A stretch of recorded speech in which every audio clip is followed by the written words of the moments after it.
ஒரு பாத்திரத்தில் ஒரு கப் அளவுக்கு தண்ணி எடுத்துக்கிறேன். கூடவே ஒரு மிளகாய் எடுத்துக்கிறேங்க. இந்த மிளகாய் இந்த மாதிரி நல்லா பிச்சு தான் போட்டுக்கலாம். இது இருக்கக்கூடிய விதைகளும் இதை சேர்த்து போட்டுக்கணும். இப்போ இந்த மிளகாய் இதில் பிச்சு போட்டாச்சு. அப்படியே தூக்கி அடுப்பில் வைக்க வேண்டியது. அடுப்பில் வச்சோடனே நல்லா சூடாக ஆரம்பிக்கும். மிளகாய் இருக்கக்கூடிய கலர் எல்லாம் தண்ணியில் இறங்க ஆரம்பிக்கும். இப்போ நல்லா சூடாயிடுச்சு. அதுக்கப்புறமா தண்ணி இந்த மாதிரி வடிகட்டி எடுத்துக்கலாம். நான் ஒரு கொட்டாங்குச்சி எடுத்துக்கிறேன். இந்த கொட்டாங்குச்சியில் இந்த தண்ணியெல்லாம் வடிகட்டி எடுத்தாச்சு. இப்போ இந்த அளவுக்கு நமக்கு தண்ணி கிடச்சிருக்குது.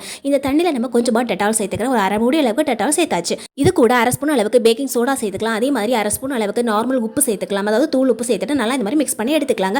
தண்ணி அதிகமாக இருந்துச்சுன்னா நம்ம ஸ்டோர் பண்ணி வச்சு கூட யூஸ் பண்ணிக்கலாம். இந்த தண்ணி இந்த மாதிரி நல்லா மிக்ஸ் பண்ணிட்டு வச்சுட்டு ஒரு பாட்டில் இந்த மாதிரி ஸ்டோர் பண்ணி வச்சுக்கலாம். மிச்சம் இருக்கக்கூடிய தண்ணி இந்த மாதிரி நான் கொட்டாங்குச்சியில் அப்படியே வச்சுக்கிறேன். கொட்டாங்குச்சியில் இருக்கக்கூடிய தண்ணியில் 2லேருந்து 3 ஸ்பூனுக்கு கோதுமை மாவு சேர்த்துக்கலாம். கோதுமை மாவு இல்லை அப்படின்னா மைதா மாவு கூட சேர்த்துக்கலாங்க. இந்த மாதிரி நல்லா பெரட்டி எடுத்துக்கணும்.